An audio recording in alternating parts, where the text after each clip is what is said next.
Hey guys, welcome to my art and self-improvement podcast. I'm Katie and I'm a life coach and artist. I'm a life coach for artists. I help artists stop procrastinating on their art, create the art they've been dying to make, and massively improve their mindset so that they can create the life of their art dreams.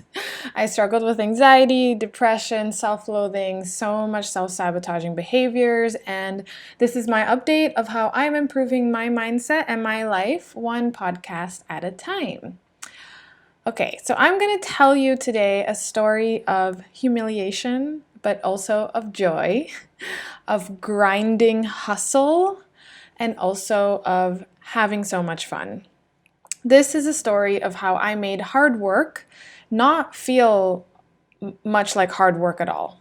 It's just fun. I've had the most fun in my business and art this week than I ever have, and the results have been better than it has been in months. I made more money with ease, and I believe I've made one of my best work on the Disney series that I've been doing so far, again with total fun and ease. But my story has not always been like that, because at the start of 2019, I was all about hustle. Hard work was the dust cover of my book, but the inside pages revealed a lot of unproductivity as well. Procrastination, avoidance, and distraction because I was trying so hard to escape my own brain, telling me that I wasn't doing enough. When I mustered the energy, I moved as fast as I can. I was trying to get on schedule as best as I could. I was pushing myself to do more and then telling myself where I was doing things wrong. The hustle made me feel important. Hustle meant that I was doing something with my life. I live in Bali, where a lot of people are on vacation mode here, or they're working remotely but living the chill life. And I took pride that I was a hustler, a hard worker. I was going somewhere. It takes me back, oh God, to that one horrible semester in college where I worked from 9 a.m. to midnight every single day for about 5 to 6 months. It was schoolwork from the minute I opened my eyes until the second I went to bed. There wasn't even time for me to give my boyfriend a kiss in the morning. I was miserable that semester, and it was the worst of my results in all of school. I didn't improve much or gained any confidence in my skills. The only result was strengthening that unclean pride of being a hustler, that I work hard for my dreams, that I'm finishing school slightly earlier than everyone else. It was unclean because I tied my worth to the hustle. That means there are people more worthy than me and some people less. I've heard my teachers say it over and over again that hard work in itself doesn't equal success or results. I would know. I worked on a melon farm in Australia for 6 months. I saw a lot of moving, tired, spent bodies working very hard, and it was far from what they wanted to achieve in life. Now, this isn't a story where I'm saying don't work hard, chill out, and all your dreams will come true. I think that's possible. I don't know, maybe. I just think that you should do whatever is right for you. So then how do you know what's right for you? This is where fun comes in. If you're having fun, hard work doesn't even really feel like work. There's no willpower or punishing discipline. You're just having fun and doing it, and it's sustainable. So I want to share the stories of how I made this energy change for myself and have way more fun this week with awesome results. The story of having more fun and ease, it's two sides of a coin, the fun coin. If you've got this coin in your pocket, you're having a lot of fun. The first side is a story of how I became totally willing to be humiliated. In November 2018, I did a 7-day challenge called the Procrastination Challenge. It was my first ever challenge, and I went live on Instagram for 7 days straight talking about different aspects of procrastination. It was super valuable. A lot of people showed up. I know I helped a lot of people because people were sharing it, and it was truly a success I did not expect. And I was completely traumatized. I have never felt so relieved for it to be over. I got incredibly sick towards the end, and I felt like I was licking my wounds ever since. The thought of doing another challenge after that freaked me out the way slightly loud noises would freak out an abused dog. Trying to understand that experience this week, I realized that I was totally willing to do the work. I was willing to do the hard work, but I was not willing to be humiliated. So much of my time leading up to the challenge was worrying about the number of people that will show up. What if 0 people show up? What if 2 people show up? Oh God, that would be so much worse. What if a lot of people show up at the start, but my content is just so bad that by the end of it, 0 people show up on the last day? And I have a giveaway at the end. So what if 2 people show up at the end and it's just 2 people watching me pick the winner and I have to fake enthusiasm? That would be humiliating. If you're anything like me where you use hustle and hard work as a badge of honor, then you probably understand that, like, yeah, of course, you're willing to take the action because that is where you've tied your worth. But you're not completely all in. It's like one foot is stubbornly on the other side of the door and you haven't completely walked through it. It's like you do just enough to meet the hard work bar you've set, or you're vulnerable just enough, but when you release a video or a post or an email or an artwork or a piece of writing, you avoid the comments, you passively hope for the best, you crumble into procrastination afterwards, creating this exhausting yo-yo effect. All that stress led me to being very sick. And it was all because I wasn't willing to be humiliated. If I had gone back in time to the challenge and I was totally okay, if no one showed up, that it's okay, it was a total flop, that it's normal, that this is part of the process, and that I love myself anyway, the stress would have been non-existent.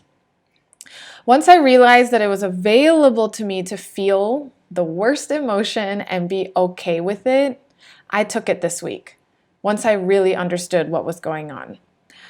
Being okay with the worst case scenario is the greatest gift I could give to myself and has made everything so much more fun. Seriously, everything is fun when the worst thing that could happen is totally cool. I had the skill of loving myself through anything, so I knew I'd really be okay. So that's the story of how I became willing to be humiliated, and the story is ongoing. I'm gonna keep strengthening that. Now, the flip side of the fun coin. This is the story about the best case scenario. It's the story about how I came to believe that my goals are as good as done and are completely independent from my hard work. If my goals are coming to me just because, how do I want to show up? I think it's a very simple answer. I'd show up doing the things that I find the most fun and what I would want to do the most. I had a client who wanted to be a professional artist very badly, like many of us. She wanted to get paid to be an artist. She wanted it so badly that she wanted to scrap everything she loved and enjoyed, scrap her portfolio with all the stylized work that she loves doing, and create a brand new portfolio of realistic work because it's easier to get into the industry that way. When we don't believe that the goal is as good as done, we make decisions from such a place of scarcity and lack of belief.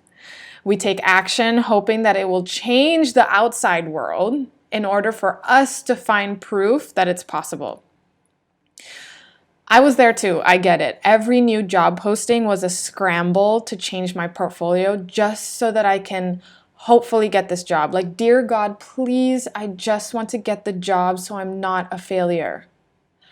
That's going to suck the joy out of making art faster than me procrastinating on shit I don't enjoy. So how did I shift? The first transformation happened a few weeks ago because of a program I invested in where this teacher helps business owners make their first $2,000. I've made more than that, but I knew that I could learn a lot from her about believing harder, believing in myself, believing in my goals. This teacher described worthiness in a way that helped it sink deeper into my brain more than ever. That it's a fact in every human that even when I'm not feeling worthy, I still am. My brain is just not seeing it in that moment.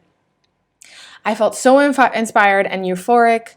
I went on Instagram stories like I do almost every day, but I came into that day, into that story, just with these different thoughts and feelings instead, with this real belief that worthiness is 100%. I didn't do anything different, but it's so interesting. I just knew what to say. I just knew what to do. It just flowed out of me. I was just carried with the inspiration and knowing, and from a belief that worthiness truly is 100%, no matter what, even if I'm completely humiliated. From one Instagram story, I received inquiry for coaching from 5 people. In one story, in something that I did that took a second. Okay, maybe like 30 seconds to write it and then a second to post it, right? 31 seconds, and then I got 5 inquiries. That to me gave me the biggest evidence that it's not about what you do, how long you spend on it, how much hard work you put into it. It's completely about how you do it. And that is determined by the energy you're carrying.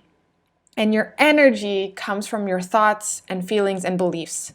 It's absolutely the same thing for art and for anything that you do. The energy that I bring to a painting makes a huge difference. It's what I brought to my Jasmine Modern that's alongside this video, which I love.